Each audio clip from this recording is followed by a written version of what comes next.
संतांचे पायी हा माझा विश्वास, संतांचे पायी हा माझा विश्वास, संतांचे पायी हा माझा विश्वास, संतांचे पायी हा माझा विश्वास. सर्व भावे दास झालो त्यांचा, सर्व भावे दास झालो त्यांचा, सर्व भावे दास झालो त्यांचा.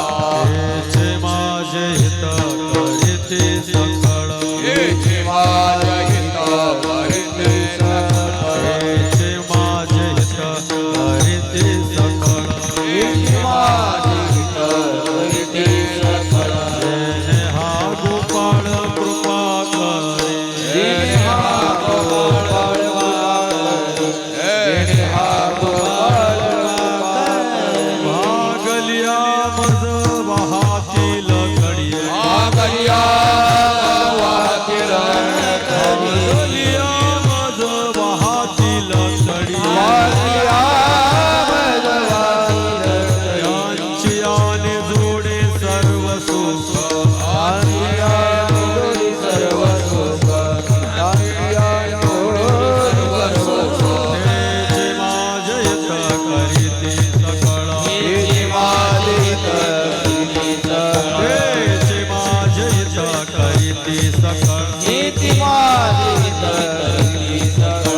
जेणे हा गोपाळ कृपा करी, जेणे हा गोपाळ कृपा करी, जेणे हा गोपाळ कृपा करी.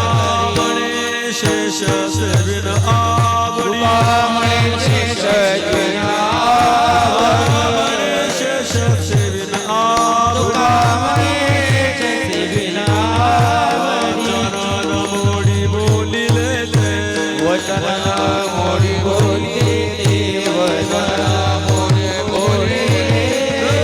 माझं हित करीते सकळ, हेची माझी हित करीते सकळ, हित करीते सकळ, हेची माझी हित करीते सकळ. कृपा करी, जेणे हा गोपाळ कृपा करी, गोपाळ कृपा करी. कुमार कुमार, हरी जय विठोबार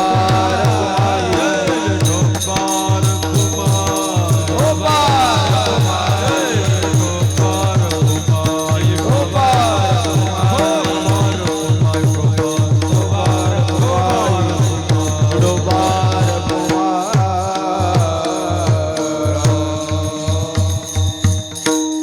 संतांचे पायी हा माझा विश्वास, सर्व भावे दास झालो त्यांचा. तेचे माझे हित करीती सकळ, जेणे हा गोपाळ कृपा करी. भागलिया मज वाहातील कडिये, त्यांचे आने जोडे सर्व सुख. तुका म्हणे शेष सेविन आवडी, वचन न मोडी बोलिले ते. तेचे माझे हित करीती सकळ, जेणे हा गोपाळ कृपा करी. विठ्ठला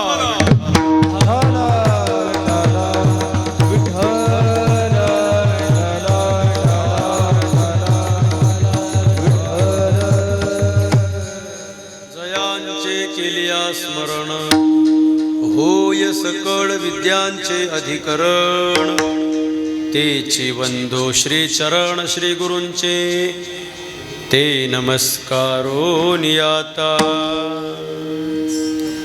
संतांची पायी हा माझा विश्वास, सर्व भावे दास झालो त्यांचा.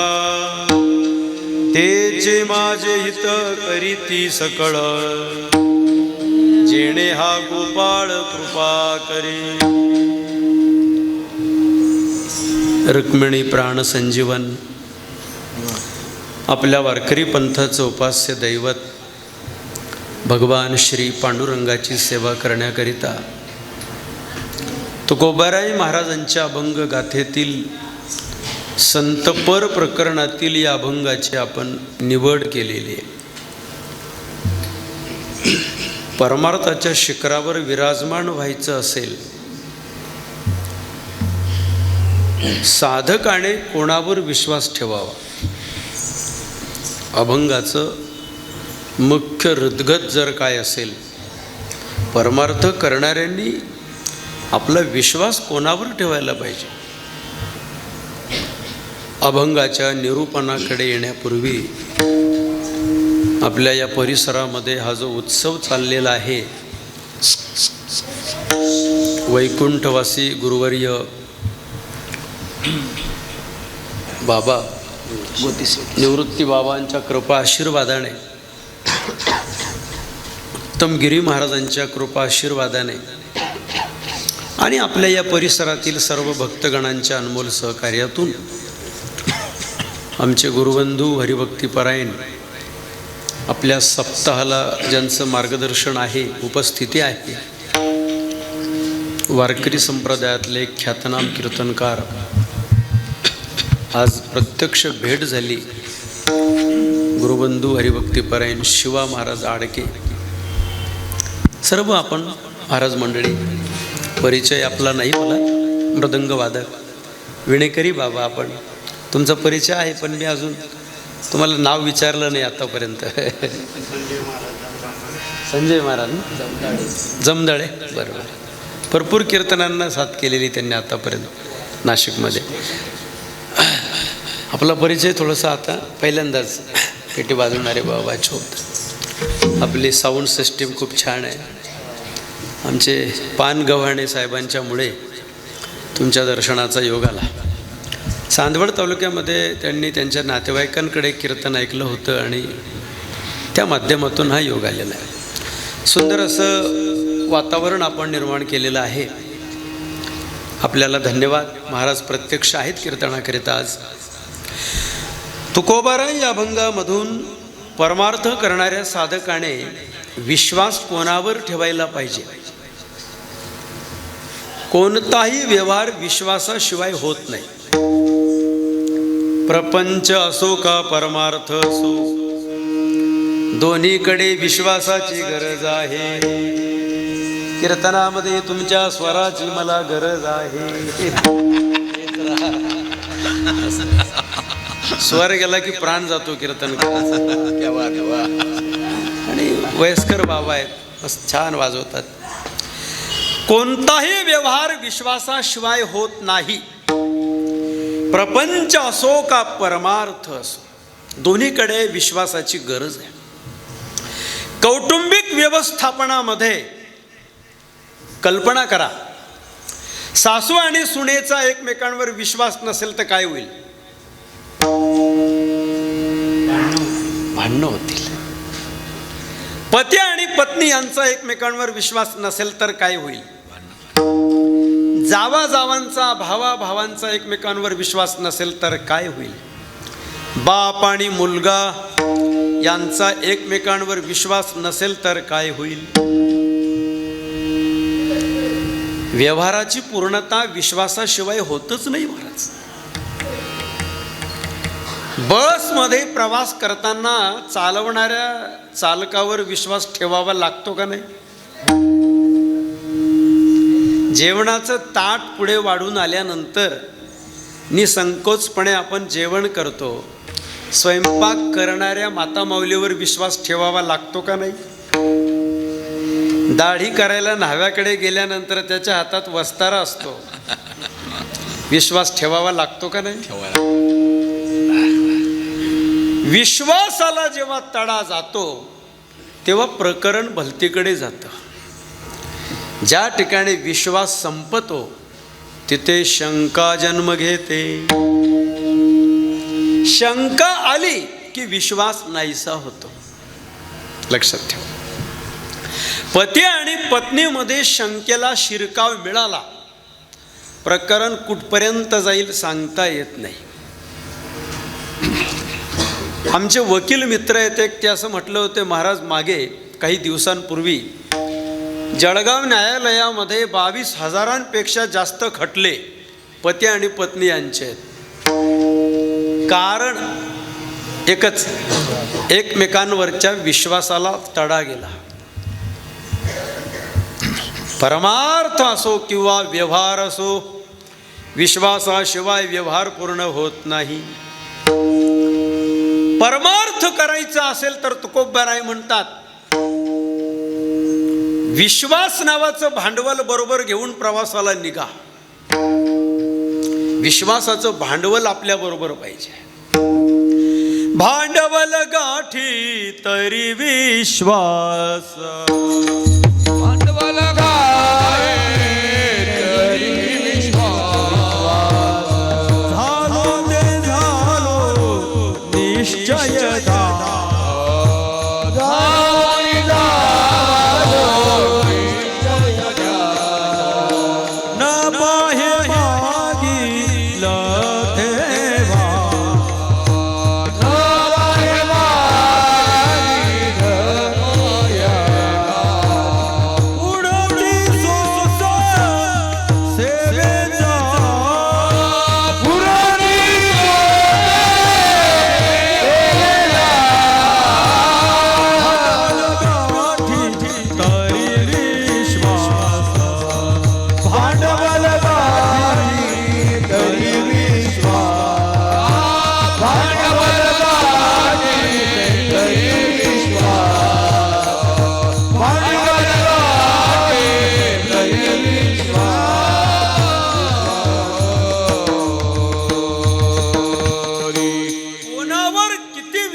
ठेवायचा याचं परिमाण आहे. विश्वास वेगळा, श्रद्धा वेगळी. पृथ्वीवर असून असा माणूस जन्माला आलेला नाही की त्याच्या अंतःकरणामध्ये श्रद्धा नाही. प्रत्येक प्राणी जणू काही श्रद्धेचा ओतलेला आहे. श्रद्धामयोऽयं पुरुषो यो ये श्रद्ध एव सहा. 17व्या अध्यायातला श्लोक बघा. ऐसे निहे सकळ जगडंबर निखिळ, श्रद्धेचाची केवळ ओतला असे. ज्ञानोबाराय सांगतात, प्रत्येक प्राणी मात्राच्या अंतःकरणामध्ये श्रद्धा आहे, परंतु श्रद्धा बदलते. श्रद्धा एका ठिकाणाहून दुसऱ्या ठिकाणी जाते. तुलसीदासांनी रामचरित मानस ग्रंथाचं मंगलाचरण करताना भगवान शंकरांना विश्वासाचं प्रतीक मानलेलं आहे आणि जगदंबा पार्वती मातेला भवानी म्हणजे श्रद्धा असं म्हटलेलं आहे. भवानी शंकरो श्रद्धा विश्वास रूपिणौ. भगवान शंकर अजन्म आहेत, विश्वास अटळ असतो, श्रद्धा परावर्तित होते. श्रद्धेची ठिकाणं बदलतात. श्रद्धेचे 2 प्रकार आहेत, आंधळी आणि डोळस. श्रद्धा आंधळी पाहिजे का डोळस पाहिजे? अंधश्रद्धा निर्मूलन समिती महाराष्ट्रात नेमण्यात आलेली होती. त्याचा संक्षिप्त स्वरूपामध्ये भाव असा होता, अणीस अंधश्रद्धा निर्मूलन समिती. महाराष्ट्र हा पुरोगामी विचाराचा आहे आणि या आर्य सनातन संस्कृती वैदिक धर्माच्या परंपरेमध्ये अजून सुद्धा समाजात अंधश्रद्धा जाणवते, दिसते. खेड्यातली लोक अंधश्रद्धेला बळी पडतात याच्यात नवल नाही. सुशिक्षितांची अंधश्रद्धा पण आहे. शिकलेली माणसं सुद्धा अंधश्रद्धेला बळी पडतात. असं चित्र महाराष्ट्रामध्ये काही वर्षापूर्वी उघडकीस आलं. म्हणून एका विचाराची काही माणसं एकत्र आली. एका विचाराची काही माणसं एकत्र आली आणि त्यांनी ठरवलं, आपल्या देशातली, राष्ट्रातली, राज्यातली अंधश्रद्धा समूळ उपटून काढायची. मुळासकट त्यांनी एक ऑर्गनायझेशन, संघटना निर्माण केली. संघटनेचं नावच सांगितलं तुम्हाला, अंधश्रद्धा निर्मूलन समिती. त्यांनी काही विधेयकं तयार केली, एका कागदावर कलम तयार केली. ठरवलं आपण आपल्या पार्लमेंटमध्ये, संसदेमध्ये हे विधेयक मंजूर करू. त्याच्यावर बरं झालं सही झाली नाही. त्याच्यामध्ये एक विधेयक इतकं सुंदर होतं, म्हणजे चांगलं होतं, विचार करण्यालायक. बुवाबाजी.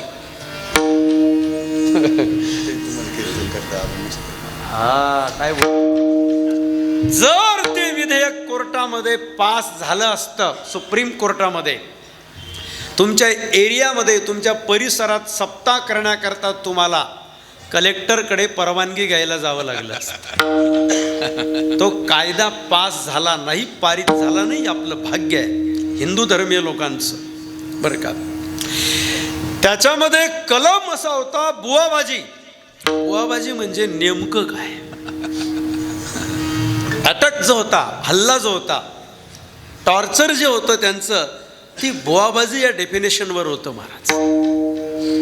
बुवाबाजी नावाची कन्सेप्ट काय, संकल्पना काय? परमार्थाच्या नावाने अध्यात्माचं बुजगावणं पुढे उभं करून तळागाळातल्या बहुजन समाजाची अज्ञानातली नाडी ओळखून, बहुजन समाज हा अज्ञानी आहे असं ओळखून,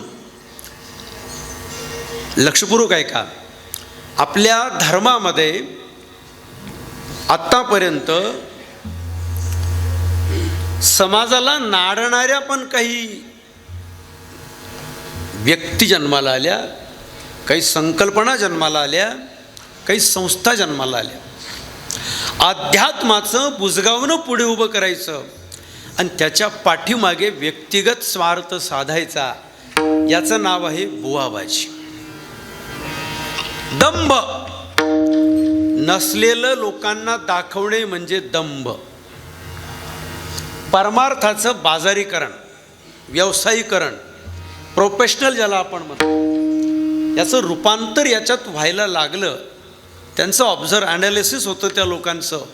त्यांनी असं फेस टू फेस शोधलेलं होतं की एक वर्ग असा आहे की तो लोकांचे डोळे झाकण्याचा प्रयत्न करतो.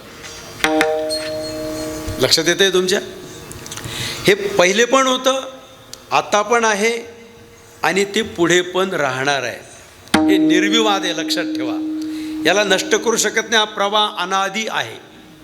आसुरी विचार आणि दैवी विचार हे अनादी आहेत, लक्षात घ्या. आणि ही ईश्वराची लीला आहे. पण याच्यावर त्यांनी हल्ला चढवला की धर्ममार्गामध्ये, अध्यात्म क्षेत्रामध्ये काही लोक केवळ कौटुंबिक आणि व्यक्तिगत स्वार्थ डोळ्यापुढे ठेवून या मार्गामध्ये प्रवेश करतात. खरं ज्ञान, खरं वैराग्य, भक्ती, अधिकार, लक्षणं, चिन्ह काहीच नसताना लोकांची लुबाडणूक करतात. याला म्हणतात बुवाबाजी. इथे तो अटक होता, लक्षात घ्या. पण बरं झालं, आपले मेजॉरिटी, आपली संख्या भरपूर होती म्हणून ते स्थगित झालं, म्हणून तुम्ही इथे बसलेला आहात. कीर्तनकाराने कीर्तनातून रेडा बोलवला असं जर सांगितलं असतं तर जागेवर अटक होणार होती महाराज. काय? कीर्तनकाराने, धर्मप्रचारकाने, प्रबोधनकाराने, पुराणिकाने जर रेडा बोलवला असं कीर्तनातून सांगितलं तर त्याला जागेवर अटक होणार होती, जर तो कायदा पास झाला असता. अंधश्रद्धा म्हणजे नेमकं काय, लक्षात घ्या. वैज्ञानिक युगामध्ये वावरत तो आहोत आपण. कितव्या शतकाकडे वाटचाल आहे आपली?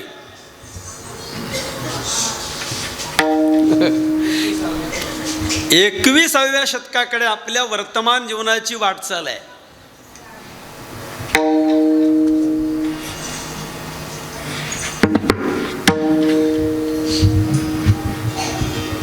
संगणकाच्या युगामध्ये आपण वावरतो आहोत, विज्ञानाच्या युगात आपण वावरतो आहोत, पण अजून सुद्धा समाजामध्ये काही अंशामध्ये अंधश्रद्धा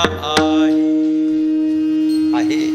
पण ऐका, माझ्या तुकोबारायांनी 450 वर्षापूर्वी समाजातल्या अंधश्रद्धेचं निर्मूलन केलेलं आहे. उदाहरण आपल्याला सांगतो तुकोबांच्या गाथ्यातलं. कल्पना करा, एखादी माता भगिनी, एखादी माऊली, एखादी स्त्री असं म्हणेल, मला आई व्हायचं आहे,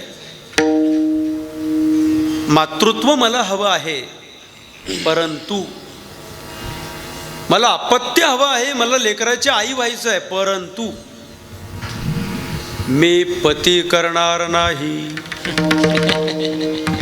वाटल्यास मी एखाद्या देवतेला नवस करेल, एखाद्या देवतेकडून नवसाच्या माध्यमातून मी मूल मागून घेईल.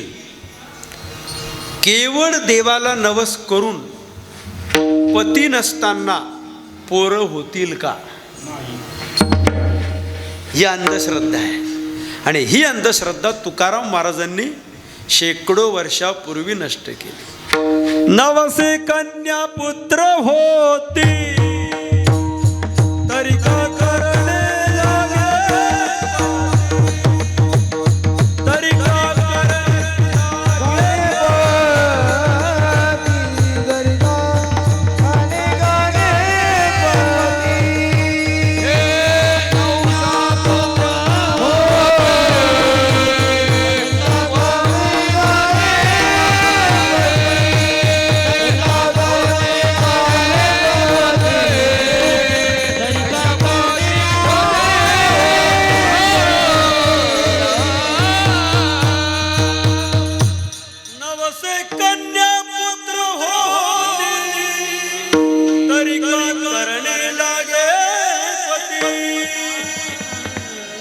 एक उदाहरण पुरे झालं. जास्त उदाहरणं देण्याची आवश्यकता नाही. ज्ञानेश्वरीचं चिंतन करा. अशी अनेक स्थळं ज्ञानेश्वरीमध्ये आहेत की ज्ञानोबांनी अंधश्रद्धेचं निर्मूलन केलेलं आहे.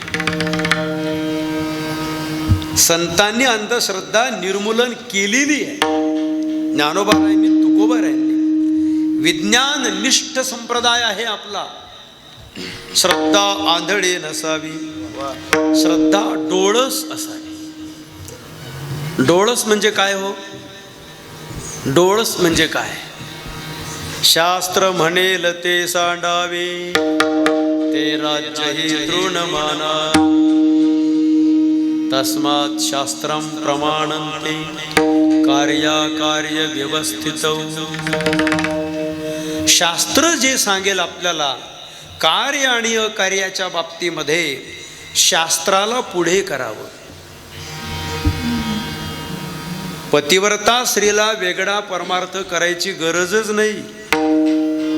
पतीची या मता अनुसरोनी पतिव्रता अनायास आत्महिता पावेची गा. अनायासे आत्महिता पावेची गा. पतीची या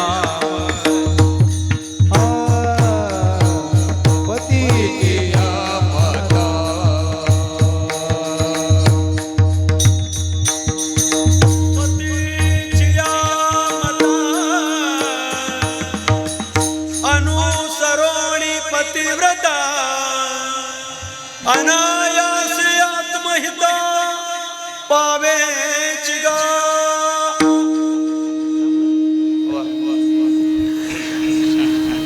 वेगळा परमार्थ करायची आवश्यकताच नाही. तिने फक्त पतीचं अनुसरण करावं, याच्यामध्ये तिचं कल्याण आहे. तसं वैदिक धर्मातल्या माणसाने शास्त्राचं अनुसरण करावं, त्याच्यात कल्याण आहे. शास्त्राच्या सिद्धांतावर चिकित्सा करायची नाही. जास्त चिकित्सा केली की विपरीत परिणाम होतो. ग्रामीण भागातलं बोलतो थोडं. रस्त्याने चालताना अंधारामध्ये एका माणसाचा पाय भरला. जाणवलं त्याला आपल्या पायाला काहीतरी घाण लागली. काय केलं पाहिजे? पाय धुवून मोकळं व्हायला पाहिजे ना. नाही, मनामध्ये तर्क, शंका आली. नेमकं आपल्या पायाला काय लागलं असेल? 2 पावलं पुढे गेला, टाच उंच करून पाहिली, बोट लावलं. अंधारात काही दिसलं नाही. तेच बोट पुरं झालं. एवढं पुरं झालं. बिभत्स वातावरण होईल म्हणून पुरं झालं. एका विद्यार्थ्याने डॉक्टर ऑफ फिलॉसॉफी, मराठीत त्याला प्रबंध म्हणतात, सब्जेक्ट सिलेक्ट केला श्रीकृष्ण. मला श्रीकृष्णावर प्रबंध तयार करायचा आहे. अनेक तज्ज्ञ लोकांकडे जाऊन मार्गदर्शन घेतलं, समीक्षा केली. युनिव्हर्सिटीला तो प्रबंध सादर करावा लागतो. समीक्षक लोकांनी त्याच्यावर समीक्षा केलेली असते. श्रीकृष्णावर त्याने प्रबंध लिहिला, परंतु अयोग्य मार्गदर्शन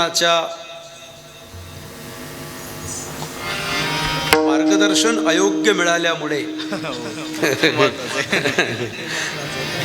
ज्या कृष्णाने चोऱ्या केल्या तो कृष्ण वेगळा आहे, ज्याने गोपिकांची छळकाणी केली तो कृष्ण वेगळा आहे, आणि ज्याने कुरुक्षेत्रावर गीता सांगितली तो कृष्ण वेगळा आहे. मी तुम्हाला विचारतो, वास्तवामध्ये कृष्ण एक आहे का 3 आहेत? कृष्ण हे तत्व आहे, सनातन परब्रह्म तत्व आहे. आमच्या जळगावमध्ये कृष्णावर 16 वर्ष खटला चालला. किती? लॉर्ड कृष्णा, सनातन परब्रह्म कृष्ण. कृष्णाची मूर्ती 16 वर्ष पोलिसांच्या ताब्यात होती महाराज. कारण फक्त क्षुल्लक आहे, कॉपीराईट भंगाची नोंद झाली. एक कायदा आहे, प्रत्येक पुस्तकामध्ये पहिल्या पानावर लिहिलेलं असतं, सर्व हक्क प्रकाशकाच्या अधीन. या पुस्तकातला कुठलाही मजकूर तुम्हाला प्रकाशकाच्या पूर्व परवानगीशिवाय पुनर्मुद्रित करता येणार नाही, असा कायदा आहे. त्या कायद्यानुसार आमच्या संप्रदायाची मूर्ती तुम्ही तुमच्या मंदिरात का बसवली, असा वाद निर्माण झाला. आणि 16 वर्ष कृष्णावर न्यायालयामध्ये खटला भरण्यात आला. मी पटवून देईल तुम्हाला, हिंदू धर्मातली माणसं परमार्थ करत असताना कुठल्या बुद्धीने करतात याची नोंद 750 वर्षापूर्वी ज्ञानेश्वरीत झालेली आहे. 3 कृष्ण आपण मानलेले आहेत. आपण वारकरी पंथामध्ये कृष्ण, विशेषतः काल्याच्या कीर्तनातला कृष्ण कोण आहे? वारकरी संप्रदायामध्ये सप्ताहाची पूर्णाहुती करत असताना, कलशाचं कीर्तन करत असताना कृष्ण चरित्राशिवाय काला पूर्ण होत नाही. परंतु कृष्णाचं कोणतं चरित्र काल्याच्या कीर्तनामध्ये अपेक्षित आहे? 125 वर्षाचं भौतिक आयुष्य कृष्णाला मिळालं. कृष्ण 11 वर्ष गोकुळात राहिला, 14 वर्ष मथुरेत राहिला, राहिलेली सगळी वर्ष द्वारकेत. 11 वर्ष वयाच्या आतला कृष्ण काल्याच्या कीर्तनाचा विषय.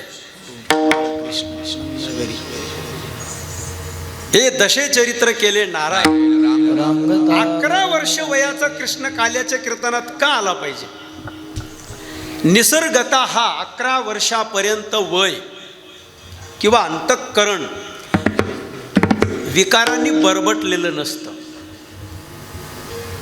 भारतीय संस्कृतीचा एक सनातन सिद्धांत आहे. पूर्वीच्या 50 वर्षापूर्वी जर तुम्ही मागे गेलात, 40 वर्षापूर्वी जर तुम्ही बॅक गेलात, तुम्ही बघा 10वी शिकणारी मुलं सुद्धा हातपॅन्ट घालायचे. आत्ता कुठे? माझा मुद्दा कुठे लक्षात घ्या. म्हणजे निसर्गता नॅचरली शास्त्र असं सांगतं की जोपर्यंत 11-12 वर्ष वय असतं तोपर्यंत, टाळ्या वाजवल्या म्हणजे माझं डोकं फिरलं असं समजू नका, लाकडामध्ये अग्नी गुप्त असतो, अमावस्येच्या रात्री चंद्र गुप्त असतो, न उमललेल्या कमळाच्या पाकळ्यामध्ये आमोद गुप्त असतो. तसं बाल्य अवस्थेमध्ये, किशोर अवस्थेमध्ये, लहानपणामध्ये तारुण्य गुप्त असतं. मुलांच्या अंतःकरणामध्ये विकार नसतात असं नाही, परंतु ते उद्दीपित झालेले नसतात. नॅचरली 10-11 वर्ष वयाची जे मुलं असतात विकार उफाडून येत नसतात. 11 वर्ष वयाच्या आतला कृष्ण हा निर्विकार कृष्ण आहे, निरागस कृष्ण आहे. किशोर वयातलं सुद्धा चरित्र काल्याच्या कीर्तनात चालत नाही. महानुभाव पंथाचा कृष्ण कोणता आहे? महानुभाव पंथ हा चक्रधर स्वामी प्रवर्तित पंथ आहे. 12व्या शतकामध्ये या पंथाची निर्मिती झाली. महाराज वारकरी संप्रदाय आणि महानुभाव पंथ महाराष्ट्रामध्ये जवळजवळ कालामध्ये उदयाला आलेले आहेत. आत्ता तो माझा चिंतनाचा विषय नाही, पण ते पंचदेवता मानतात, त्याच्यामध्ये कृष्णही उपास्य देवता आहे. पण महानुभाव पंथीय भाविकांच्या पूजेमध्ये कृष्णाची मूर्ती जी असते ती मुरलीधर कृष्णाची असते. त्यांचा कृष्ण युवा कृष्ण आहे, तरुण कृष्ण आहे. आणि स्वाध्याय परिवाराने जी कृष्णाची मूर्ती स्वीकारली ती प्रौढ कृष्णाची स्वीकारली. तो कृष्ण पोक्त आहे, त्याला सोशल मॅच्युरिटी, त्याला परिपक्वता आलेली आहे. तो प्रौढ कृष्ण आहे. तो जगाला अर्जुनम निमित्तीकृत अशोचान इत्यादी आह, जगद्गुरु शंकराचार्यांच्या भाष्यामध्ये जगाला गीतेसारख्या तत्वज्ञानाचं प्रकाशन करणारा कृष्ण हा प्रौढ कृष्ण आहे. किती प्रौढ! ज्या वेळेला गीता सांगितली कृष्णाने भगवंताने अर्जुनाला, त्यावेळेला कृष्णाचं वय 80 वर्षाचं होतं. 45 मिनिटात गीता सांगितली गेली आहे. किती? आता गीता जयंती येते पुढे, फक्त 45 मिनिटात गीता सांगितली. अर्जुन आणि कृष्ण. मुद्दा कुठे माझा? आपण कृष्णाचं डिवायडेशन केलंय, कृष्णाला विभागून टाकलंय. तत्वज्ञानाच्या प्रांगणामध्ये, भक्तीच्या प्रांगणामध्ये तुम्ही जितकं तर्काशी मैत्री कराल, जितका तर्क तुमच्या हृदयामध्ये निर्माण होईल, तितके तुम्ही सिद्धांताचं ऑपरेशन करणार. आणि आपल्या वारकरी पंथ जो आहे हा भोळ्या लोकांचा पंथ आहे. महाराज इथे तर्काला वाव नाही. संप्रदायाच्या प्रवाहामध्ये जर एखादा मित्र तुमचा तार्किक असेल तर तार्किकाची संगत करू नका. तार्किकाचा टाका संग, तार्किकाचा टाका संग,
तत्वज्ञानामध्ये तर्काला पुरेसा वाव नाही.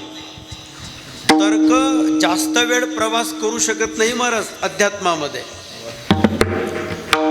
मी असं गृहीत धरतोय, माझ्या समोर बसलेला प्रत्येक श्रोता हा श्रोता आहे, सोता नाही.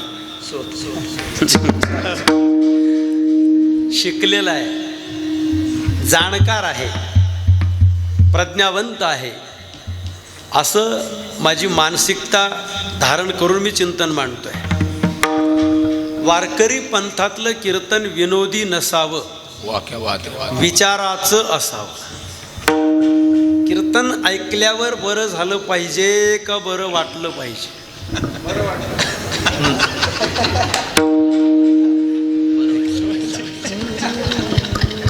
अलीकडे कीर्तनाचा स्तर घसरल्यामुळे हे बोलण्याची वेळ आली. एकदम बरोबर आहे. वा, लक्षात.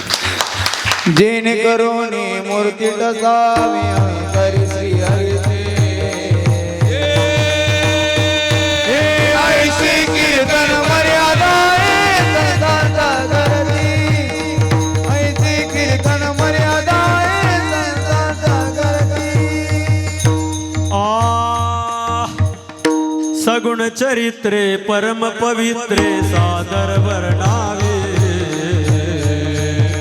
सच्चन वृत्ते मनोभावे आधी वंदावे. भक्ती ज्ञाना विरहित गोष्टी इतरान कराव्या. सुंदर प्रमाण दिलं.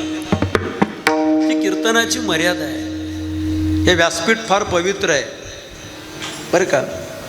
याला खूप मर्यादेचा बांध घातलेला आहे. काय चाललं होतं आपलं? श्रद्धा डोळस पाहिजे, आंधळी नको. श्रद्धाळू लोकांचे दोन प्रकार आहेत. एक भावना प्रधानवादी आणि दुसरा बुद्धी प्रामाण्यवादी. कीर्तन झाल्यावर मी तुम्हाला प्रश्न विचारेल, लागोपाठ 3 प्रश्नांची उत्तरं देणाऱ्याला एक एक चांदीचं नाणं.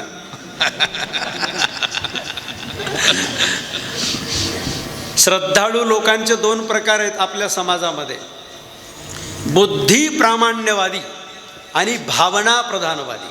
पैकी 99% लोक भावना प्रधानवादी आहेत. दुसऱ्याचं पाहून अनुकरण करणे, परंपरेने दृष्टांत सांगण्यात येतो. माहिती आहे सगळ्यांना.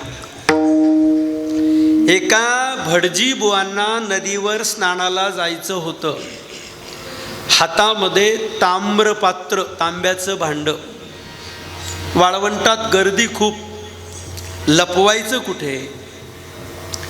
वाळू जमा करून वाळूची पिंड तयार केली आणि त्या वाळूच्या पिंडीमध्ये ब्राह्मण बुवांनी, भटजी बुवांनी आपल्या हातातलं तांब्याचं भांड लपवलं. कशा करता?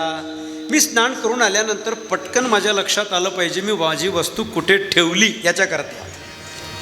त्यांना वाळूपासून पिंड तयार करताना 4 लोकांनी पाहिलं.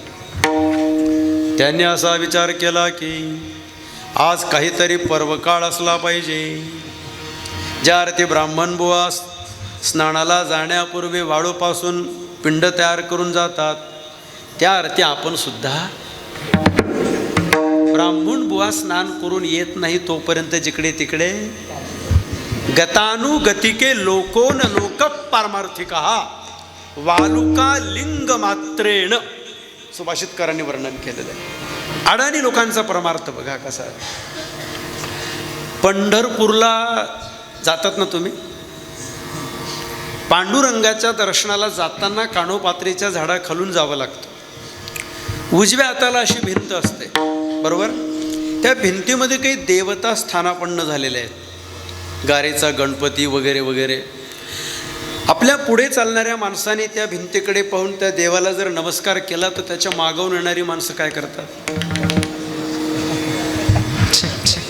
असंच एकदा काय झालं, एका बाईची पाठ खाजून आली. तिला वाटलं पाठ खाजवायला कोणाला सांगायचं. ती रांगेतून बाहेर पडली, भिंतीजवळ जाऊन भिंतीला पाठ खाजवली. तिच्या मागावून येणाऱ्या बायांना असं वाटलं की मंदिरामध्ये पाठ खाजवण्याचा विधी असला पाहिजे. जी आली ती पाठ खाजवायला लागली. मंदिरातले पोलीस विचार करायला लागले, आतापर्यंत आपण बरेच संप्रदाय पाहिले, पण असा खाजऱ्या संप्रदाय काही पाहिला ना. याला म्हणतात भावना प्रधानवादी. वार बदलला की देव बदलतो हिंदू लोकांचा. तुम्ही इस्लाम मध्ये विचारा एखाद्या इस्लाम बांधवाला, तुम्ही कोणत्या देवाला मानतात, त्यांचं उत्तर एकच आहे, हम सिवा अल्लाह के किसी को मानते नहीं. हिंदू धर्मात देव किती येतो? 33 कोटी देव चामुंडा, अष्ट कोटी भैरव रे, 33 कोटी देव चामुंडा. पण वार बदलला की देव बदलतो आपल्या लोकांचा. अडाणी लोकांच्या परमार्थाचं चिंतन ज्ञानोबारायांनी 13व्या अध्यायात केलेलं आहे. कुणबट कुळवाडी आन आन देव मांडी. कुणबी लोकांचा परमार्थ ज्ञानोबारायांनी शब्द का उच्चारला असेल काय माहिती. सोमवार आला की माहिती आहे तुम्हाला, अलीकडच्या काळात शंकराच्या भक्तीला जास्त उधाण आलंय. 1 लोटा जल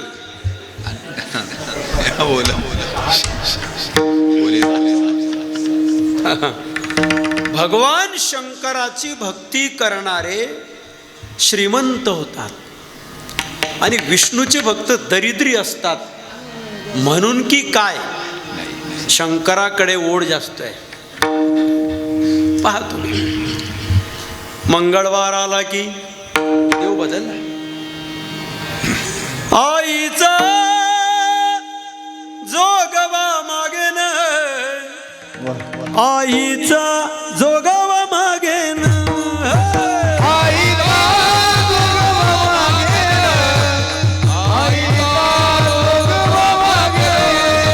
द्वैत सारोनी माळ मी घालीन, द्वैत सारोनी माळ मी घालीन, द्वैत सारोनी हाती बोधाचा झेंडा मी घेईन, हाती बोधाचा झेंडा मी घेईन.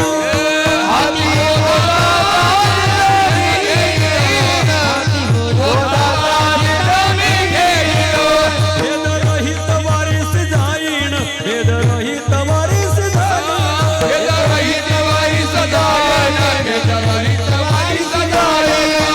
आईचा जोगवा मागेन,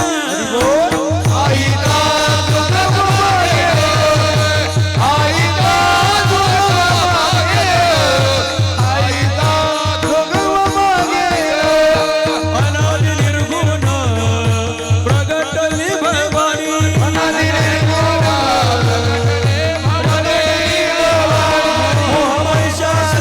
मर्दनाला गुणी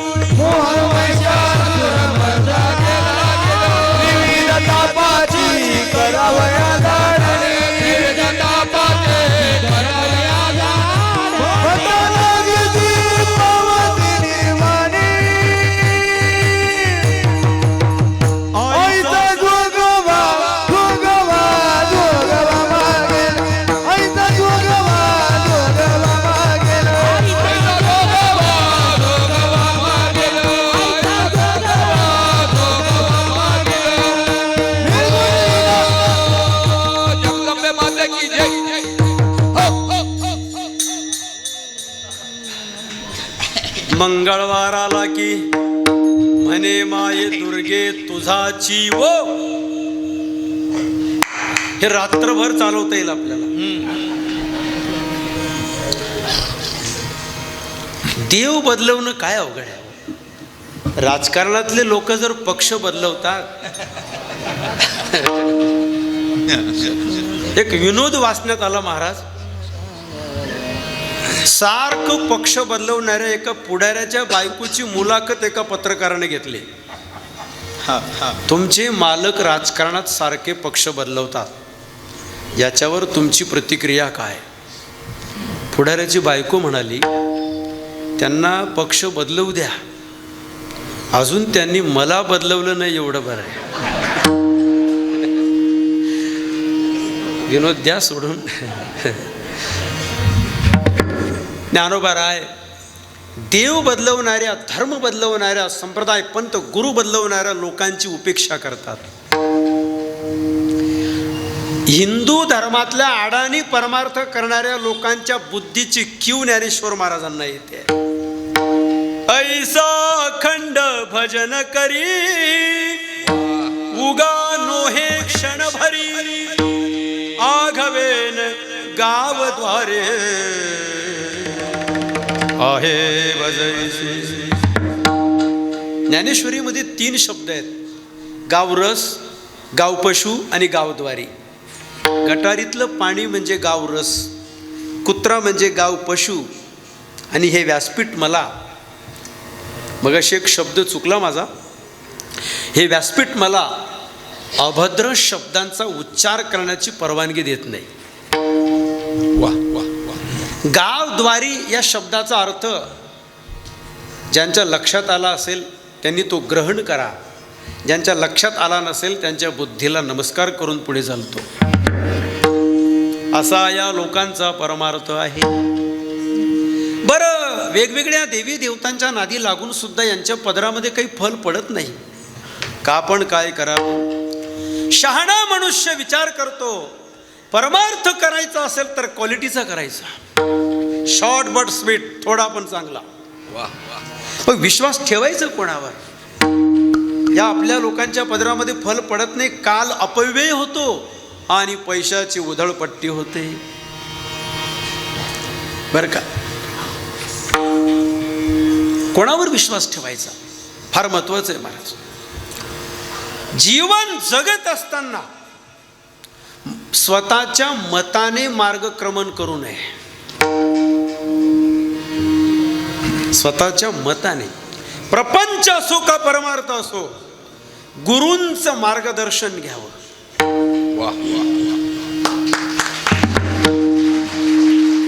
तुम्हाला बाबांसारखे अधिकारी गुरु मिळाले, तुम्ही भाग्यवान आहात. महाराजांनी सांगितलं मगाशी त्यांचा अधिकार, आणि निस्वार्थ परमार्थ केला या महापुरुषांनी. नाशिकमध्ये बरीच कीर्तन होतात, पण संपर्क आता अजून महाराजांचा माझा आला नव्हता आतापर्यंत. बरं का? आहे का नाही? आता जवळजवळ 12 वर्षापासून नाशिकमध्ये मी येतोय, पण तुमच्याकडे पहिल्यांदा ज्यांच्यामुळे हा योग आला इकडे. निस्वार्थ त्यागमय परमार्थ केला बाबांनी. चला, परमार्थ असो का संसार असो, मनाने मार्गक्रमण करू नये का? मनोमार्गे गेला तेथेची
भजता राया अनेक अपाया माझी पडे.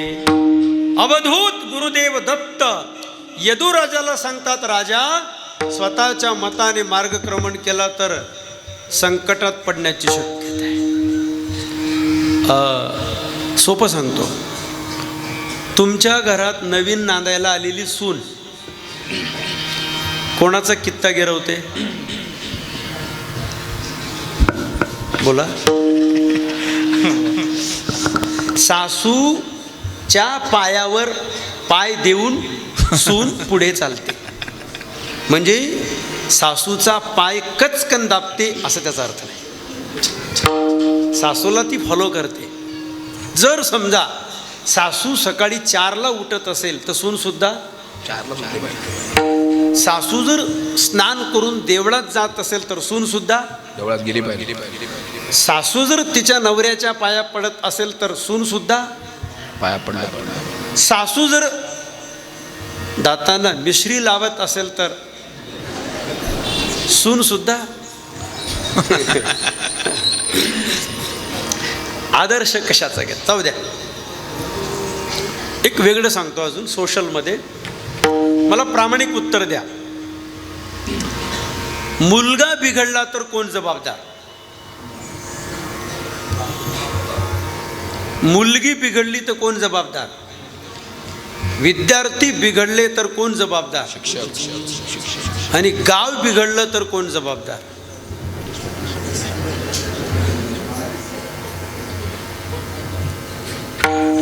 हे का सांगतोय मी? महाजनो ऐन गतस्स पंतः. मोठ्या लोकांवर जबाबदारी आहे. स्वामी विवेकानंदांनी गीतेवर इंग्रजीमध्ये जे भाष्य केलंय महाराज, यद्यदाचरति श्रेष्ठस् तत्तद्देवे तरो जनः स यत् प्रमाणं कुरुते लोकस्त दनु वर्तते. येत वडील जे जे करीती तया नाम धर्म. याचं इंग्रजीतलं ट्रान्सलेशन असं आहे, the generality of men follow the same. अर्थ असा आहे, आपल्या गावातली प्रतिष्ठित व्यक्ती जसं वागते तसं इतर लोक त्यांचा आदर्श घेतात. म्हणून कॉलनीतल्या प्रतिष्ठित लोकांनी कीर्तनाला पुढे बसलं पाहिजे. छत्रपती शिवाजी महाराज सुद्धा कीर्तन ऐकायला पुढे बसत होते. दुर्दैव असं आहे, जिथे पुढे बसायला पाहिजे तिथे आपण बसत नाही. जिथे बसायला नको तिथे धडशा मारतात पुढे. असा आडवा बांबू लावलेला असतो तिथे. पुरे झालं एवढं पुरे झालं. आपल्या समाजाला पुढे न्यायचं असेल तर धुरंधर लोकांवर जबाबदारी. तुकोबाराय म्हणतात, तू बुद्धिमान साधक विचार करतोय, आपण विश्वास ठेवायचा कोणावर?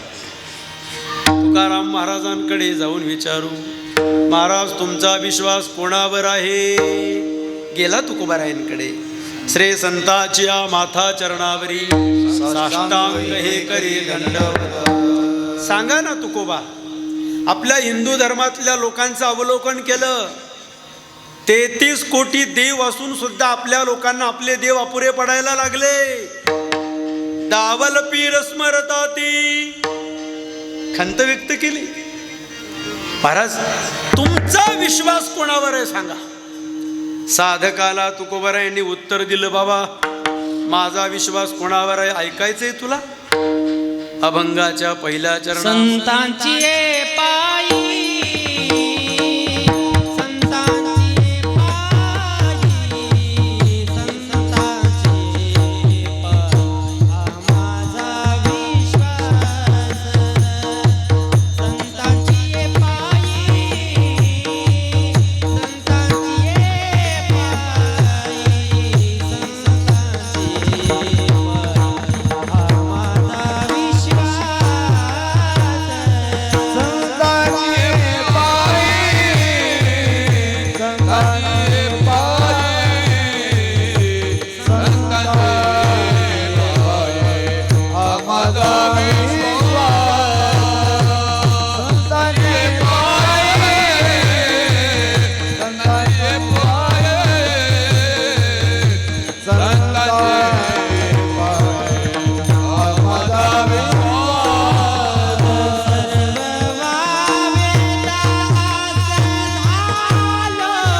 विश्वास सर्व भावे दास झालो त्यांचा.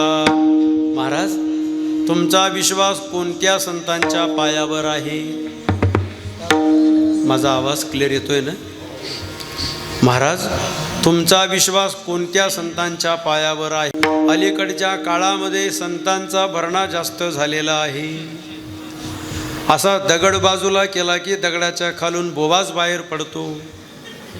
बोवाज बाहेर पडतो. अलीकडच्या काळामध्ये संत भरपूर झाले. तुमचा विश्वास कोणत्या संतांच्या पायावर आहे? संत लक्षणांचा असावा. बरं, विश्वासाचं परिमाण किती? सर्व भावे दास झालो त्यांचा. दास व्हायचं असेल तर एक तर देवाचं व्हावं, एक तर संतांचं व्हावं. आम्ही ज्याचे दास त्याचा पंढरी वास. धन्य आम्ही जन्मालो दास विठोबाचे तरीच जन्मा यावे. दास विठोबाचे तुमचे दासीचा दास करून ठेवा. मज दास करे त्यांचा. दास व्हायचं असेल तर संतांचंच व्हावं, एक तर देवाचं व्हावं. संसाराचं दास शाण्याने होऊ नये. कारेदास होसी संसाराचा खरं. दुःखाचे डोंगर सोसावया. बरं का महाराज, कोणत्या संतांवर तुमचा विश्वास आहे हे मला शेवटी सांगायचं होतं, परंतु वेळ आपली शिल्लक राहणार नाही. संत कुणाला म्हणतात? संतत्वाचा अवच्छेदक काय? विनोदाने सांगत असतो, ज्याची पगडी मोठी त्याला पंडित म्हणत जा, ज्याची मान मोठी त्याला पुढारी म्हणावं, ज्याचं पोट मोठं त्याला बुवा म्हणावं, आणि ज्याचं अंतःकरण मोठं त्याला संत म्हणावं. अंतःकरणाचं व्यापकत्व हे संतत्वाचं अवच्छेदक आहे. खानदानी संत हा मर्यादित कक्षेमध्ये राहत नाही. अस्तित्व संपन्न तत्वाला ज्याने यथार्थ जाणलेलं असतं तो संत आहे महाराज. इथे मी विस्तार करून माझा वेळ मला घालवायचा नाही. संत लक्षणांनी युक्त पाहिजे. संपूर्ण ज्ञानेश्वरीमध्ये आणि गीतेमध्ये संतांचीच लक्षणं सांगितली गेलेली आहेत. एखादं तरी लक्षण अत्यावश्यक. चला, विश्वास कोणावर ठेवायचा आणि कोणावर ठेवायचा नाही. Touch and go. नदीच्या वाहत्या पाण्यावर कधीही पूर्ण विश्वास ठेवायचा नाही. तरुण मुलं गाडी चालवताना स्टंटबाजी करतात. शास्त्र सांगतं आपल्याला, नदीनांचं नखिनांचं शृंगिणांचं वाहणाऱ्या नदीच्या पुरावर पाण्यावर कधीही पूर्ण विश्वास ठेवायचा नाही. शिंग असणाऱ्या प्राण्यावर कधीच पूर्ण विश्वास ठेवायचा नाही. ज्याच्या हातामध्ये शस्त्र आहे त्याच्यावर कधी पूर्ण विश्वास ठेवायचा नाही. ज्याची नखं वाढलेली असतात त्याच्यावर कधी विश्वास ठेवायचा नाही. नखं वाढवणं चांगलं नाही. तुकाराम महाराज सांगतात, तुका म्हणे नखे काढून टाकीजे ती सुखे. महिला वर्ग दळण करताना खडे फेकून देतात आणि दाणे निवडावे खडे तरी दळण ओझे घडे. तुकोबाराय सांगतात, पीक चांगलं यावं असं वाटत असेल तर पिका निवडावे दाना शेती करावी दाना, शेती करावी दाना, शेती करावी दाना.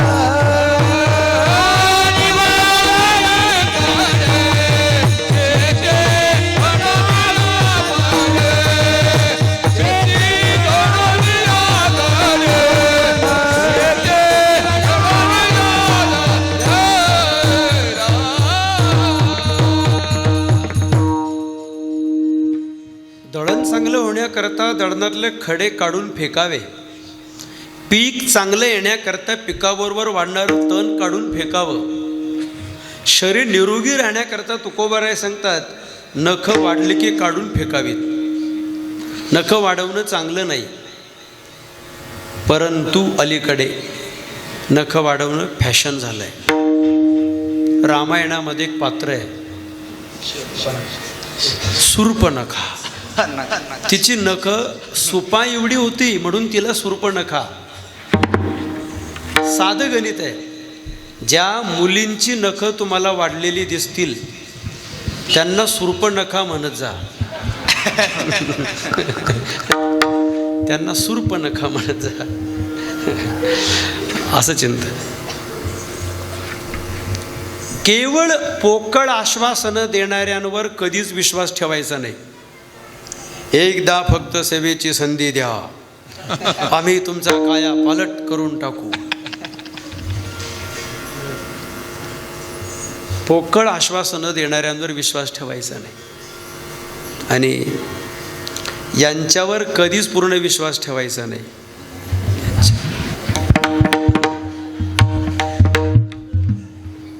स्त्री जातीवर पूर्ण विश्वास टाकायचा नाही असं शास्त्र आहे.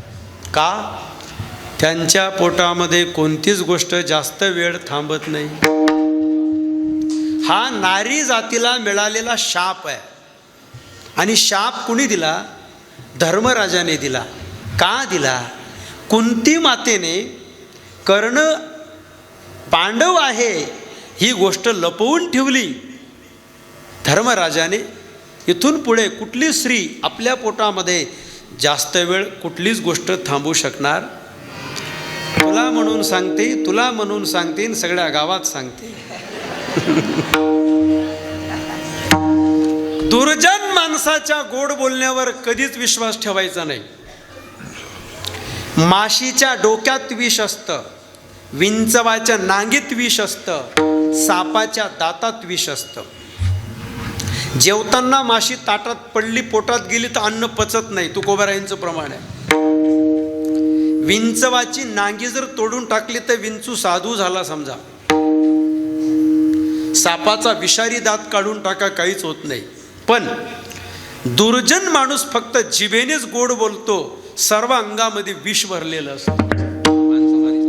विंचवाची नांगी तैसा दुर्जन. मित्रावर सुद्धा पूर्ण विश्वास ठेवायचा नाही. मैत्री कायम टिकत नाही. पैशाचा संबंध आला की मैत्री टिकत नाही. कोल्हा गर्जना करतो कुठपर्यंत? जोपर्यंत सिंह पाहत नाही तोपर्यंत. समुद्र गर्जना करतो कुठपर्यंत? जोपर्यंत अगस्ती ब्राह्मण पुढे येत नाही तोपर्यंत. शौर्य नसलेला युद्धाची गप्पा मारतो कुठपर्यंत? जोपर्यंत समोर योद्धा येत नाही तोपर्यंत. आणि एखादा दांभिक आणि पाखंडी मनुष्य वैराग्याच्या गप्पा कुठपर्यंत मारतो? जोपर्यंत त्याच्या समोर सुंदर वनिता येत नाही तोपर्यंत. वनिता शब्दाचा अर्थ स्त्री असा आहे. जव सुंदर वनिता देखिली नाही बाप, जववरी तववरी वैराग्याच्या गोष्टी, जव सुंदर वनिता देखिली नाही बाप. स्त्रीला उद्देशून शब्द आहे, वैराग्याच्या गोष्टी. तसं मैत्री टिकते कुठपर्यंत? जववरी तववरी मैत्रत्वाच्या गोष्टी, जव आर्थेशी संबंध पडिला नाही बाप. पैशाचा संबंध आला की मैत्री टिकत. जीवनातलं गुप्त मित्राजवळ सुद्धा सांगू नये.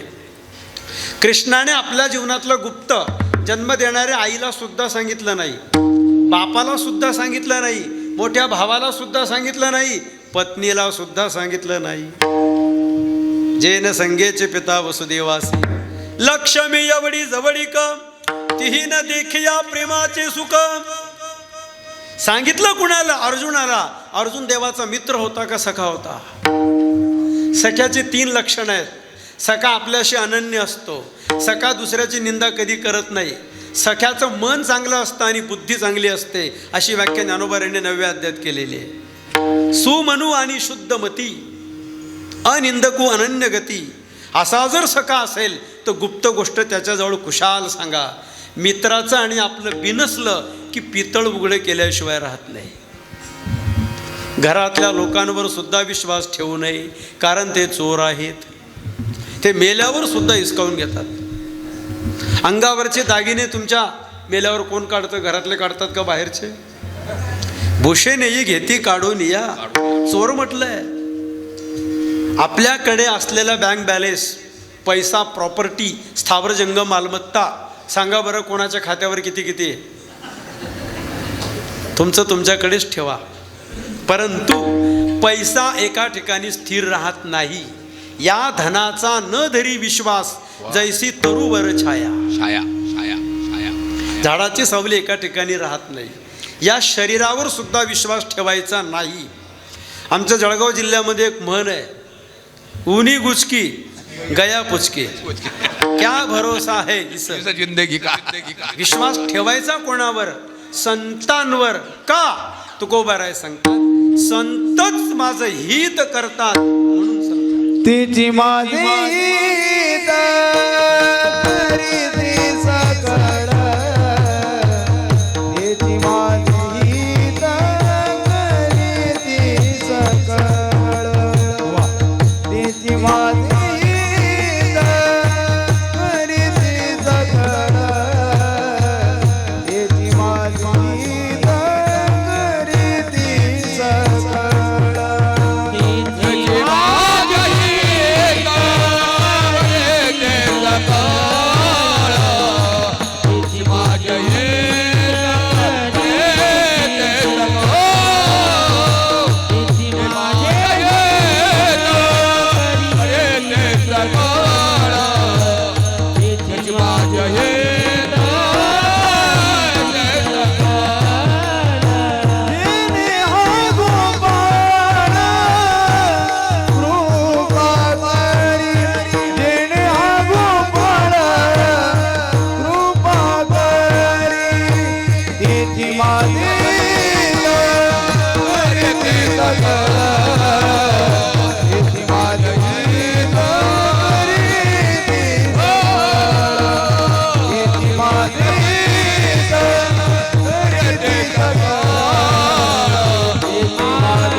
करतात.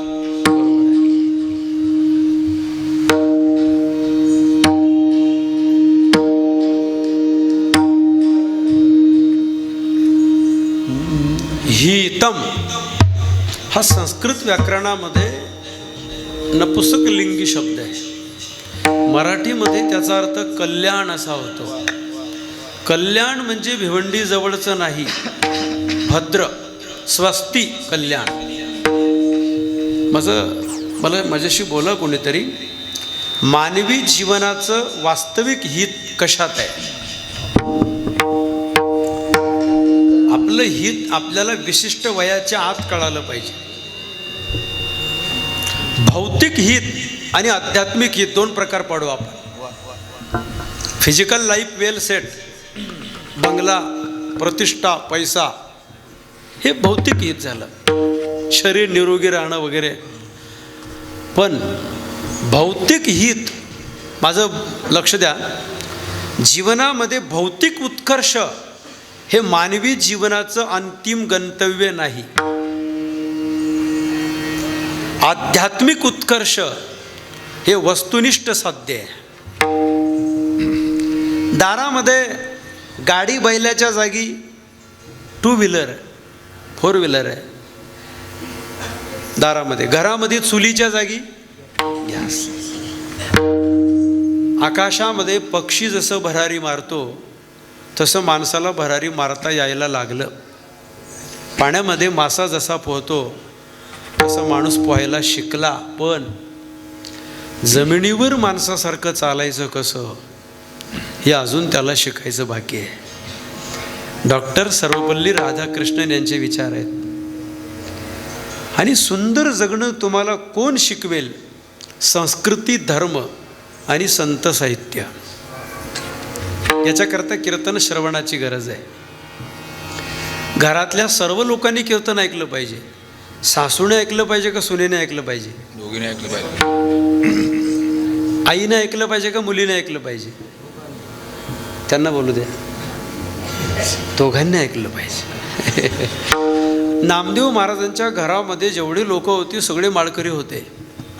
आपल्या घरात एखादा मोकळा सुटला तर चालेल पाहुण्यांच्या पंक्तीला बसण्याकरता, पण सर्वांना परमार्थ आवडला पाहिजे.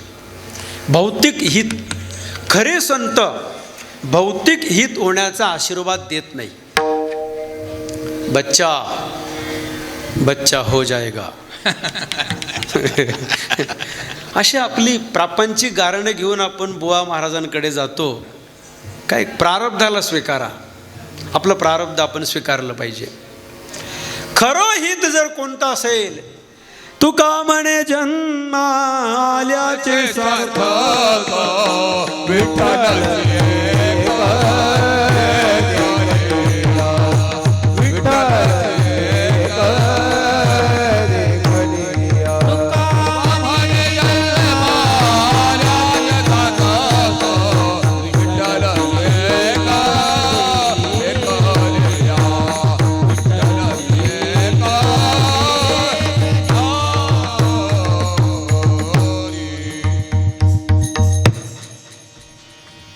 शुद्ध परमार्थ करणाऱ्याने पावलो पावली विचार करावा. इतक्या वर्षापासून परमार्थामध्ये सक्रिय आहे. कथा कीर्तन ऐकतो, पारायण करतो, यात्रा करतो, वाऱ्या करतो, भजन पूजन करतो. आतापर्यंत मी ईशकृपेला पात्र झालो किंवा नुसता टाइमपास म्हणून कीर्तन श्रवण करू नये दादा हो. मागच्या वर्षी मी जितकं प्रोग्रेस केलेलं होतं त्याच्यापेक्षा यावर्षी काही प्रगती झाली का नाही. प्रत्येक सप्ताहामध्ये आपलं संवर्धन किती होतं आहे, उत्थान किती होतं आहे, हे ज्याचं त्याने ऑब्झर्व करावं. परमार्थामध्ये व्यक्तिगत स्ट्रगलला महत्त्व आहे. डेव्हलपमेंट ही ज्याची त्याने करायची असते अध्यात्माच्या क्षेत्रामध्ये. आणि अंतर्मनामध्ये डोकावल्याशिवाय ही प्रगती होत नाही. लोक मला जितकं चांगलं समजतात तितका मी चांगला खरोखर आहे का, हा विवेकाचा उन्मेष. कुठेतरी विवेकाचा दिवा पेटला पाहिजे. विवेकाचा दिवा पेटून चालत नाही, तो तेवत राहिला पाहिजे. लक्ष फार सुंदर आहे. प्रगती परमार्थातली काय आहे महाराज? अध्यात्म परिस्थितीमध्ये बदल करत नाही, अध्यात्म अंतःकरणामध्ये बदल करतं. इंटरनल डेव्हलपमेंट, आत्मक्रांती, ईशकृपा, ईश्वर कृपेला मी पात्र झालो पाहिजे. दिवसातून कमीत कमी एक अश्रू तरी देवाकरता गाळला पाहिजे. आपण डोळ्यातून रडलो पाहिजे. त्याच्या आपल्या व्यथा आणि वेदना आपण परमेश्वराला मनमोकळ्या कराव्यात. तुम्ही जसे असाल तसे प्रामाणिकपणे. तुम्हाला जगाला फसवता येईल, तुम्हाला समाजाला फसवता येईल, पण तुम्हाला ईश्वराला आणि तुम्हाला स्वतःला कधीच फसवता येणार नाही. फार लक्ष द्या. भगवंताची कृपा आपल्यावर केव्हा होईल? कोर्टामध्ये न्याय हवा असेल तर वकिलाच्या कासेला लागावं लागतं. तसं भगवत कृपेला पात्र व्हावं असं वाटत असेल, संतांच्या कासेला लागल्याशिवाय पर्याय नाही. संत ज्याला जवळ करतात त्याला देव सुद्धा जवळ करतो. संत ज्याला दूर करतात त्याला देव जवळ करत नाही. महाराष्ट्र म्हणजे दंडकारण्य आणि नाशिक जिल्हा म्हणजे पंचवटी. या पंचवटीमध्ये घटना घडली. लक्ष्मणा धाव. प्रभू रामचंद्र मारीचाने आरोळी मारली. सीता मातेच्या मनामध्ये विकल्प आला. लक्ष्मणजींना म्हणाले, भाऊजी तुमचे भाऊ संकटात आहे. लक्ष्मणाने समजून सांगितलं, राम संकटात सापडणं शक्य नाही. पण सीता मातेच्या मनामध्ये विकल्प आला. द्रौपदीच्या मनात पण तो आला होता. विकल्प प्रकरण घटस्फोटापर्यंत नेतो. लक्षात घ्या. लक्ष्मणजी जेव्हा सीता मातेला सोडून गेले, राम गेले होते दूर. भीती नव्हती सीता मातेला, कारण जवळ कोण होते. पण ज्या वेळेला सीता मातेला सोडून लक्ष्मणजी सुद्धा निघून गेले, तेव्हा पुढे काय झालं? पुढे काय झालं? पुढे रामायण झालं. जीवनामध्ये देव दूर गेला तर चालेल, पण संत दूर जायला नको आहेत. संतांच्या जवळ राहावं. असे बाबा तुमच्या परिसरामध्ये होते महाराज.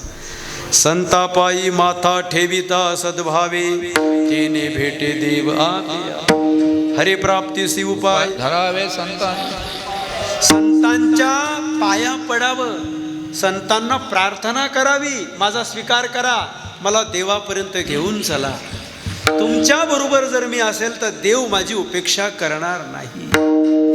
तुका म्हणे तुम्ही निर्विल्यावरी, मग मज हरी उपेक्षिणा त्या गोपाळाची कृपा व्हावी असं वाटत असेल, धरी ती ज्या हाती संत कृपावंत, पाळी पंढरीनाथ लळा त्याचा. गोपाळ म्हणजे कोण? गाम पालयती ती गोपाल. गोपाळ शब्दाचे दोन अर्थ आहेत. गायींचं पालन करतो म्हणून गोपाळ. 9 लाख गायींचं पालन त्याने केलं. आई तुझा मी एकुलता एक, गाई राखी तो नवला, गाई राखोनी भिजली नख, यशोदे घराकडे चाल मला जीव जीव घाल. त्याच्याकडे 9 लाख गायी होत्या. आपल्याकडे कमीत कमी एक तरी पाहिजे. हिंदू माणसाच्या घरावर काय पाहिजे, घरात काय पाहिजे, ओट्यावर काय पाहिजे, अंगणात काय पाहिजे? घरावर पाहिजे डिश कनेक्शन नाही. हिंदुत्वाचं प्रतीक म्हणून भगवी पताका. 100 फुटावरून घर वारकरी वैष्णव हिंदूचं आहे लक्षात आलं पाहिजे, पताक्यावरून लक्षात येतं. घरात काय पाहिजे? TV, fridge, cooler. अपर्णाताई रामतीर्थकर यांच्या मुखातलं ऐकलंय. तुमच्या घरामध्ये टीव्ही, फ्रीज, कूलर असेल तर तुमच्या घराची शोभा वाढेल. टीव्ही, फ्रीज, कूलरमुळे तुमच्या घराला घर पण येईल, पण त्याबरोबर तुमच्या घरामध्ये जर गाथा ज्ञानेश्वरी भागवत असेल तर तुमच्या घराला शहाणपण येईल. घर पण येण्यापेक्षा शहाणपण येण्याची जास्त गरज आहे. आणि ग्रंथ नुसते घरात असून चालत नाही, ते घरातल्या सर्व लोकांनी वाचले पाहिजेत. संध्याकाळी एकत्र आल्यानंतर तुम्ही टी व्हीवरच्या मालिका पाहतात. ये रिश्ता क्या कहलाता है, तुझ्या आता जीव रंगला, माझ्या नवऱ्याची बायको, लागीर. अपर्णाताई रामतीर्थकर सांगतात, कुटुंबातल्या सर्व लोकांनी बसून एका ठिकाणी काही मालिका अजिबात पाहायच्या नसतात. आपल्या कुटुंबाचा स्फोट होईल. गाथा वाचा, ज्ञानेश्वरी वाचा, भागवत वाचा. 2 ओव्या वाचल्याशिवाय बाहेर पडू नका.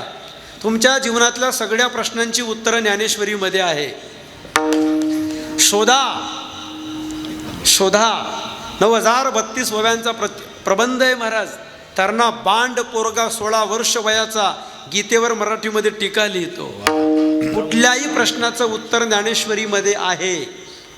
हिंदू धर्मातल्या स्त्रियांनी ज्ञानेश्वरीत मुलींनी तर आवर्जून वाचली पाहिजे. रस्त्याने चालताना अंगावर कपडे कसे घातले पाहिजेत हे ज्ञानेश्वर महाराजांनी ज्ञानेश्वरीत लिहिलं आहे. खानदानी शेतकरी जसं पेरल्यानंतर बी झाकून टाकतो, तसं कुलवान घराण्यातली स्त्री रस्त्याने चालताना अंग झाकून चालते, हे ज्ञानेश्वरीतलं सूत्र आहे. ना तरी कुलवधू लपवी अविवाते. वास्तविक हे सूत्र हिंदू स्त्रियांकरता आहे, परंतु याचा तंतोतंत वापर. 9 वर्षाची मुलगी असली तरी सिक्युरिटी आहे. डोक्याच्या केसापासून तर पायाच्या नखापर्यंत परपुरुषाला शरीर दिसू शकत नाही. काय संस्कृती आहे. राष्ट्रपती पदापर्यंत पोचल्या, पण डोक्याचा पदर खाली पडू दिला नाही प्रतिभाताई पाटील. संस्कृती आणि सभ्यता. लज्जा स्त्री का भूषण होता है. स्त्री जितकी लाजाळू आणि मर्यादित राहते तितकी ती उंच आणि मोठी होते, तितकं तिचं महत्त्व वाढतं. स्त्री जितकी स्वैर आणि वृच्छृंखल वागते तेवढं तिचं पतन होतं. हिंदू संस्कृती स्त्रीला उंबरठा ओलांडण्याची परवानगी देत नाही. भारतीय संस्कृती पुरुष प्रधान आहे, स्त्री प्रधान नाही. परंतु स्त्री पुरुष समानतेचा वर्तमानामध्ये विपर्यास होतोय. एक वाक्य फार महत्त्वाचं आहे. या व्यासपीठावरून मी बोलतोय, ज्ञानेश्वरीतलं आहे महाराज. स्त्रियांना अधिकार तर ज्ञानेश्वर महाराजांनी 12व्या शतकात दिलेला आहे. चंद्रभागेच्या वाळवंटामध्ये नामदेवाच्या कीर्तनामध्ये पहिली चाल कोणी म्हणावी असं सांगण्याचा अधिकार ज्ञानेश्वर महाराजांनी जनाबाईला दिला. वारकरी संप्रदायाचं तत्वज्ञान सेक्युलर आहे, धर्मनिरपेक्ष. कबीर मोमीन लतीफ मुसलमान. जातीवादाच्या आणि धर्मवादाच्या पलीकडे गेलेला वारकरी धर्म हा विश्वधर्म आहे. संतांच्या कासेला लागा. घरामध्ये गाथा ज्ञानेश्वरी भागवत ठेवा. बघा तुमच्या घरातलं वातावरण. अंगणामध्ये ओट्यावर तुळशीचं वृंदावन पाहिजे. तरुण मुलीने, सौभाग्यवती स्त्रीने तुळशीची सेवा करा. मनासारखा अनुकूल पती हवा असेल तर. डोंगरे महाराज सांगतात, प्रत्येक स्त्रीने उठल्याबरोबर तांब्याभर पाणी तुळशीला घाला. तुळशीला पाणी टाकत असताना तुळशीच्या 8 नावांचा उच्चार करा. वृंदावनी विश्वपूजिता विश्वपावणी मंत्रपुष्पसारा तुलसी कृष्ण जीवनी. पिकलेलं पान जर खाली पडलं असेल तर उचलून डोक्याला लावा, कोट्यावधी तीर्थामध्ये स्नान केल्याचं पुण्य आहे. पिकले पान भूमीवरी गळले, ते जरी मस्तकी वंदिले, कोटी तीर्थाचे स्नान केले, एवढे महिमान तुळशीचे. तुळशीजवळ कपडे वाढत घालायचे नाही, दारिद्र्य येतं. तुळशीजवळ जोडे चपला काढायच्या नाहीत, आजार वाढतात. तुळशीजवळ केर कचरा लोटून लावायचा नाही. तुळशीची सेवा करणारी स्त्री सौभाग्यवती होते आणि पतिव्रता धर्म वाढतो, नवऱ्याचं आयुष्य वाढतं, कुमारी मुलीला अनुकूल पती मिळतो. म्हणून प्रत्येक हिंदू धर्मातल्या स्त्रीने उठल्याबरोबर तांब्यावर पाणी तुळशीला घातलं पाहिजे. उठल्याबरोबर म्हणजे उठल्याबरोबर नाही, नाही तर उठल्याबरोबर जा तुळशी जवळ. काही उठल्याबरोबर किचनमध्ये जातात मुलांचा नवऱ्याचा डबा करायला. डोंगरे महाराज सांगतात, जर तुम्ही अपवित्र असाल, स्नान केल्याशिवाय कशाला स्पर्श करायचा नाही. समजदार को इशारा काफी होता है. अंगणामध्ये तुळशीचं, ओट्यावर तुळशीचं वृंदावन पाहिजे. अंगणामध्ये एकतरी गाय पाहिजे. गाय बचेगी धर्म बचेगा, बेटी बचेगी धर्म बचेगा. गाय को बचना चाहिए और बेटी को भी बचना चाहिए. मुलींना वाचवा, मुलींना जन्म घेऊ द्या. ज्या दिवशी मुलगी जन्माला येते त्या दिवशी बाप 50% भाग्यवान होतो. आणि मला सांगा महिला वर्ग, मग त्या बापाला 100% भाग्य कधी प्राप्त होतं? उत्तर मिळेल मला? ज्या दिवशी बाप मुलीचा बाप होतो त्या दिवशी त्याला 50% भाग्य शास्त्राच्या दृष्टीने प्राप्त होतं. मग त्याला 100% भाग्य कधी प्राप्त होईल?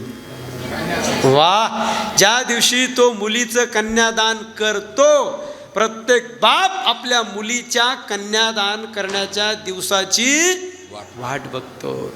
आणि खानदानी मुलगी बापाला कन्यादान करण्याचं भाग्य देते. मला पुढे काय म्हणायचं आहे ते तुमच्या लक्षात आलं म्हणून तुम्ही टाळ्या वाजवल्या. म्हणून मुलींना जन्म घेऊ द्या, शिकवा, पण नजरेसमोर ठेवा. याला सोशल म्हणतात, सामाजिक स्टडी, सामाजिक अभ्यास. वर्तमान काळामध्ये कीर्तनातून याची आवश्यकता आहे. संत जवळ करतात कल्याण होतं. गोपाळ शब्दाचा अर्थ काय? इंद्रियांचा मालक म्हणजे गोपाळ. परमार्थ करणाऱ्याला सर्वात जास्त त्रास जर कोण देत असेल तर त्याची इंद्रिय देतात. लहान पोरांच्या गप्पा म्हणजे परमार्थ नाही. लावलेल्या वस्ताऱ्याच्या धारेवरून अनवाणी पायाने चालणं जितकं डिफिकल्ट, तितका परमार्थ कठीण. नुसतं कीर्तन ऐकायला आले म्हणजे तुम्ही परमार्थी झाले असं समजू नका. सैराट धावणाऱ्या मनावर जर तुम्हाला कंट्रोल करता येत असेल तर समजून घ्या आपला प्रवास व्यवस्थित दिशेने चालू आहे. मन फार बिलिंदर आहे महाराज. एवढं बरं आहे, कोणाच्या मनात काय चालतं एकमेकांना दिसत नाही म्हणून बरं आहे. इंद्रियांना आवरणं कठीण आहे महाराज. गायीच्या स्तनापासून गायीच्या वासराला आवरताना त्याला जितकं दुःख होतं तितकं दुःख डोळ्यांना आवरताना होतं. तुमच्या बॉडीमध्ये सर्वात जास्त पाप करणारं इंद्रिय जर कोणतं असेल तर डोळे आहेत. डोळ्यांमध्ये काम विकार बसलेला असतो. विकार प्रेरणादायी आहेत, पण त्यांचा अतिरिक्त वापर केला की माणसाचा घात होतो. इंद्रियांना आवरणं कठीण आहे. भुकेल्या माणसाला ताटावरून हाकलून द्या, त्याला किती वेदना होतील. चक्रवाक नावाचा पक्षी ऐकलाय तुम्ही? त्याचं मिलन रात्री होत नाही, त्याला रामाने शाप दिलाय. असंच बसले होते सीता मातेच्या वियोगामध्ये आणि त्या पक्ष्याचं युग्म, पती पत्नीच्या जोडप्याला शास्त्रामध्ये युग्म म्हणतात, आणि त्यांची क्रीडा चालू होती. रामाचं लक्ष गेलं, मूर्खांनो, माझी पत्नी माझ्या जवळ नाही आणि तुम्ही क्रीडा करतात, जा, इथून पुढे तुमचं मिलन रात्री होणार नाही. चक्रवाक नावाच्या पक्षाचं मिलन रात्री होत नाही, ते सूर्योदयाची वाट बघतात. त्यांना जितक्या वेदना होतात तितक्या वेदना साधकाला विषयांपासून इंद्रिय आवरताना होतात. म्हातारपणी झालेला एकुलता एक मुलगा जर काळाने झडप घालून घेऊन गेला, एकुलता एक मुलाच्या आईला किती दुःख होईल. हे सगळे दृष्टांत कमी आहेत. शेवटचा दृष्टांत, पाण्यातल्या माशाला पाण्यातून बाजूला काढा, तो जसा तळमळतो तसं शुद्ध परमार्थ करायचा असेल तर अंतःकरणाला आवरताना संघर्ष करावा लागतो. कठीण आहे महाराज. तुम्ही जितकं जितकं शुद्ध परमार्थ करण्याचा प्रयत्न करणार, तुमचं अंतःकरण तुम्हाला जास्त जास्त त्रास देईल. विद्वान माणसाने एकांतामध्ये आई बहीण किंवा मुलगी यांच्याजवळ एका आसनावर बसायचं नाही. मनाला नातं कळत नाही, मनाला लाज वाटत नाही, मनाला वय कळत नाही. विद्वान, महाभारतातला श्लोक आहे, बलवान इंद्रिय ग्रामू, मात्रा म्हणजे आई, स्वस्त्रा दुहिता म्हणजे कन्या. आई बहीण किंवा मुलगी यांच्याजवळ एका आसनावर एकांतात विद्वानाने सुद्धा बसायचं नाही, कारण मन फार बिलिंदर आहे आणि इंद्रिय आवरताना थकवा येतो, नको वाटतो परमार्थ. पण जिज्ञासा पूर्ण असेल, मला ध्येयापर्यंत जायचं आहे, तर संत त्याच्या जवळ येतात, त्याला कडेवर उचलतात, भागलिया मज वाहतील, सर्व सुखाची प्राप्ती करून देतात. एकच उभी सांगतो, आत्म्याचं आणि परमात्म्याचं मिलन होणं हे खरं सुख आहे. म्हणून माझा संतांच्या पायावर विश्वास आहे. किती विश्वास? इतका मी त्यांच्या ताटातलं शिल्लक राहिलेलं उच्चिष्ट सुद्धा सेवन करतो. तुका म्हणे शेष सेवी, तुका म्हणे शेष सेविन वाडे, तुका म्हणे शेष सेविन वाडे, तुका म्हणे शेष सेविन आवडे, तुका म्हणे शेष सेविन आवडे. वचन न मोडी बोलिले ते, वचन न मोडी बोलिले ते, तुझी मागे गीता धरती तुझी मागे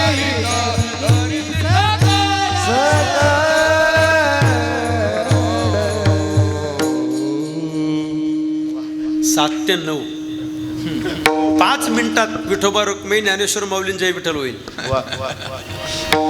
दुसऱ्याच्या ताटातलं उच्चिष्ट खाणं हे तामसी प्रकारचं भोजन आहे. पतीच्या ताटातलं सुद्धा पत्नीने उच्चिष्ट खाऊ नये. एका ताटामध्ये पती आणि पत्नी यांनी जेवण करू नये.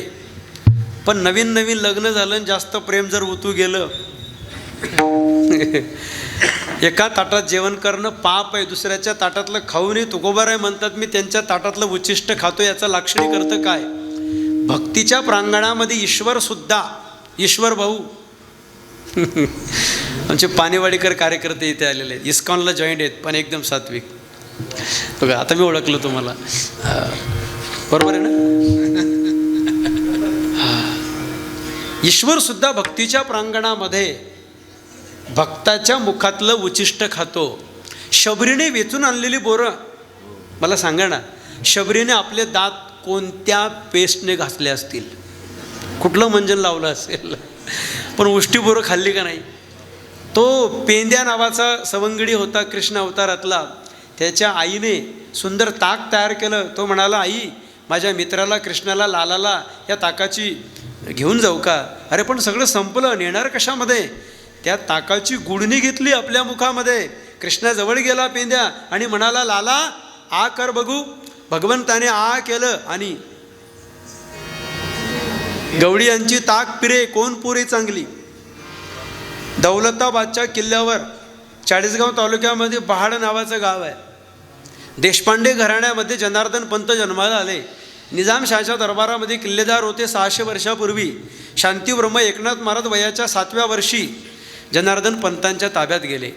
नाथांचे आईवडील लहानपणीच गेले होते, कारण नाथ महाराज मूळ नक्षत्रावर जन्माला आले होते. आणि जनार्दन स्वामींनी एकनाथ महाराजांना भगवान दत्तात्रयांचं दर्शन करून दिलं. मलंग वेशामध्ये, फकीराच्या वेशात भगवान दत्तात्रय आले. कटोरा काढला. जनार्दन स्वामींना सांगितलं, याच्यामध्ये दूध आणा. भगवान दत्तात्रयांच्या अवतीभोवती 4 कुत्रे असतात, 4 वेदाचं प्रतीक असतं. जनार्दन स्वामींनी कुत्रीचं दूध काढलं. कटोऱ्यामध्ये भिक्षा मागून आलेल्या भाकरीचे तुकडे होते, त्या तुकड्यांमध्ये तो प्रसाद कालवला. दोघं गुरु शिष्यांनी ताव मारला. जनार्दन स्वामी आणि भगवान दत्तात्रयांनी प्रसाद खाल्ला, कटोरा रिकामा केला. पण पंत म्हणाले, नाथा हा कटोरा स्वच्छ पाण्याने धुवून आण. एकनाथ महाराज क्षणभर विचार करतायत. वयाच्या 8व्या वर्षीची गोष्ट आहे, लहान होते एकनाथ महाराज. माझ्या गुरुदेवांनी याच्यातला प्रसाद सेवन केला आहे, त्याच्यामध्ये पाणी टाकलं, ते पाणी फेकून दिलं नाही. ज्ञानेश्वर महाराज 13व्या अध्यायामध्ये लिहितात, ज्ञानेश्वरीच्या आचार्योपासनं पदावर श्री गुरुचे उचिष्टे लाहे जई अवचटे. श्री गुरूंच्या मुखातलं उचिष्ट सेवन करण्याचं भाग्य ज्या शिष्याला प्राप्त होतं, समाधी अवस्था प्राप्त झाल्यानंतर जी अनुभूती येते त्याच्याही पेक्षा कितीतरी पटीने श्रेष्ठ अनुभूती श्री गुरूंच्या मुखातलं उचिष्ट सेवन केल्यावर प्राप्त होते. परंतु ताटातलं उचिष्ट असा इथे अर्थ नाही. संतांच्या मुखातलं उचिष्ट सेवन जरूर, पण संत तेवढ्या उंचीचा पाहिजे त्याच्या ताटातलं उष्ट खाण्याकरता. वर्तमान काळामध्ये कुठल्याही गुरुने, माफी मागून बोलतो, अलीकडच्या काळामध्ये बरेच गुरु डिक्कीत माळा, गाडीच्या डिक्कीत माळा घाला, याला आता आळा घाला.